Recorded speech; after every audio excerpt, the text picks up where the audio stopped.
Welcome to the deep dive. For, gosh, over 25 years now, MoveInStay.com has been a really key resource for folks heading to Asia, business travelers, expats. Absolutely. A really solid source. And today we're diving into their experience, specifically looking at their Manila Expat Guide. We want to pull out the must-know stuff for anyone thinking about a move or even just a longer stay in the capital of the Philippines. Exactly. So if you're listening and wanting to get up to speed on Manila, but, without feeling totally overwhelmed by information. Yeah, we're aiming to be your guides here. We'll highlight the really crucial bits from MoveAndStay.com's guide, the practical stuff, the cultural insights that, well, make settling in that much smoother, trying to find those aha moments for you. And this guide, it really covers a lot. I mean, MoveAndStay.com seems to have thought of everything. Culture, transport, which sounds like a big one, finding a place, healthcare, even building a social life. It's comprehensive, clearly designed to help newcomers land on their feet, drawing on all that experience MoveAndStay.com has built up over the decades in Asia. So, our mission today, let's distill the core takeaways from this guide. Give you a really solid foundation for understanding what expat life in Manila is like using MoveAndStay.com's insights. Consider it your quick start guide, powered by their long experience. Ready to jump in? Let's do it. Yeah. Okay, first up, the guide makes a really good point. Settling in isn't just about, seeing the sights. It's much deeper. It's about understanding the people, the local way of life. Totally. And language is a big first step there. MoveAndStay.com does stress that English is widely spoken, which is helpful, Right. but learning even a few basic Tagalog phrases like magandang umaga for good morning or a simple salamat for thank you. It shows respect. It helps you connect. The guide suggests it really goes a long way. And it mentions other languages too, right? It's not just Tagalog everywhere. That's right. The Philippines is linguistically diverse, but knowing a few Tagalog basics is a good start in Manila. Beyond language, the guide talks about social etiquette, things like respect for elders, using po and opo. Yeah, that's a key cultural marker. Shows politeness, deference. And then there's pakikisama. Pakikisama. Okay, tell me about that. Well, MoveOnStay.com explains it as, sort of, maintaining group harmony, prioritizing smooth relationships, trying to avoid direct conflict or confrontation. Interesting. So that might mean, say, feedback is given more indirectly. Exactly. You might need to read between the lines a bit more, both socially and maybe even at work. Understanding those unspoken cues is pretty important. It's all about keeping things agreeable. And the guide highlights family first as a core value, too. Sounds like family plays a huge role. Immense. Decisions often revolve around the family unit. It's central to the culture. And something else newcomers often notice, Filipino time. Ah, yes, the concept of being fashionably late. Kind of. The guide touches on it. Things might not always start exactly on the dot. It's, well, a more relaxed approach to scheduling sometimes. Requires a bit of flexibility, maybe some patience. Good to know. And for really soaking up the culture, MoveAndStay.com recommends experiencing the local festivals, the fiestas. Oh, definitely. They sound amazing. The guide mentions Sinulog and Cebu in January. Lots of street dancing, honoring Santo Niño. That's in Cebu, though, right? I need to travel for that one. Yeah, good point. Not in Manila itself, but very popular. Same for Ati-Atian in Calabo, also January, known for tribal dances. Yeah. And Panagbenga, the flower festival in Baguio, in February. Experiencing these, as the guide suggests, would be a fantastic cultural immersion. Okay, so you've got a handle on the culture, maybe learned a few phrases. Now, how do you actually get around Manila? The guide is pretty upfront about the traffic. Upfront is one way to put it. MoveAndStay.com calls it infamous, potentially overwhelming, and honestly, that's accurate. So what are the options if you're not driving yourself? Well, you've got buses. They're cheap, cover major routes, but yeah, prone to delays because of that traffic. Right. Then there are the jeepneys. Absolutely iconic, colorful, Yeah. but they can be pretty chaotic. Maybe not the most comfortable ride, as the guide points out. A real Manila experience, though, I guess. For sure. You've also got the trains, the LRT and MRT. Good for longer distances, more efficient in theory, but often very, very crowded. Packed, okay. And taxis. Taxis are convenient.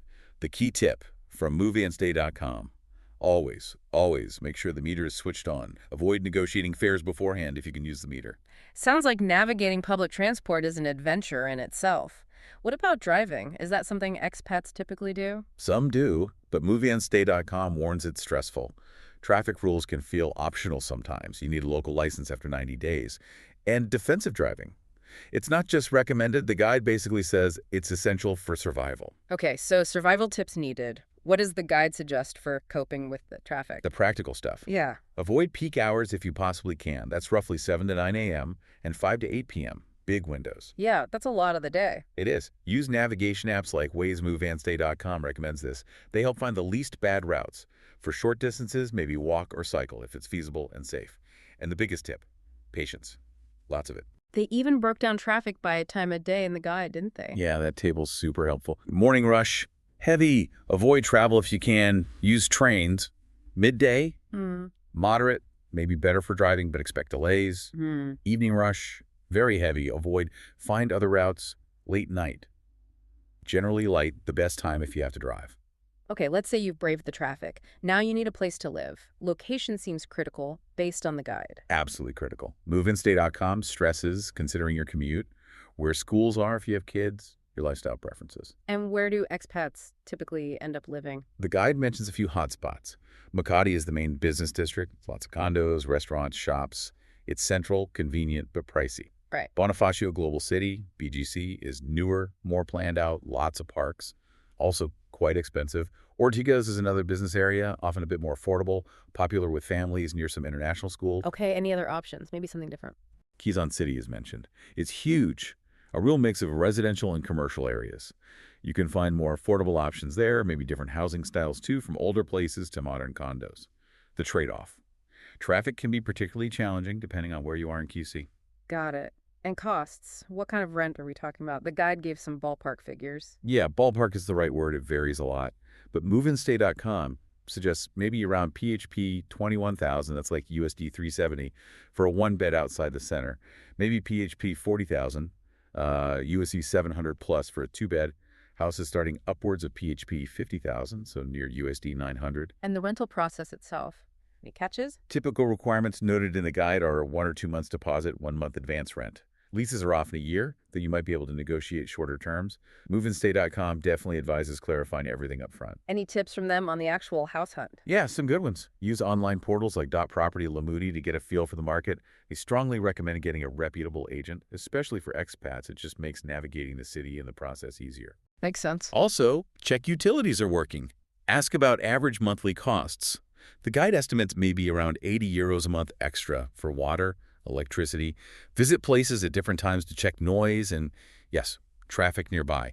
And don't be afraid to negotiate the rent. Okay, really important topic next. Healthcare.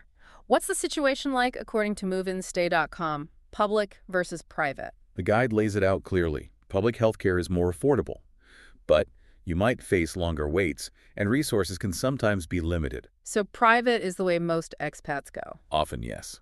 MoveAndStay.com notes, many prefer private for quicker service, more modern facilities, and readily available English-speaking staff. How do you find a good doctor in a new city like Manila? Word of mouth is golden. Ask other expats. Online forums can be useful too. Private hospital websites usually list their doctors.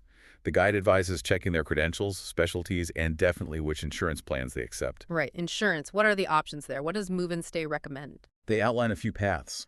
Local insurance, often cheaper, maybe less coverage. International plans, more expensive generally, but broader coverage, sometimes including medical evacuation, which can be important. Or a mix. Or a mix, yeah. Or maybe group insurance through your employer if that's an option.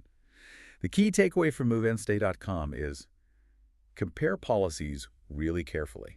Look at coverage details, exclusions, and the deductible or excess you'd have to pay. Good advice. Let's talk money, the cost of living. The guide suggests Manila can be affordable, but it depends. It totally depends on your lifestyle. That's a major point in the guide. Living like a local is much cheaper than trying to replicate a Western lifestyle with lots of imported goods. They gave some example monthly costs, right? For context. Yeah, helpful examples like rent for a one-bed in the city center averaging around USD 810 versus maybe USD 370 outside the center. Utilities for a decent-sized apartment around USD 145.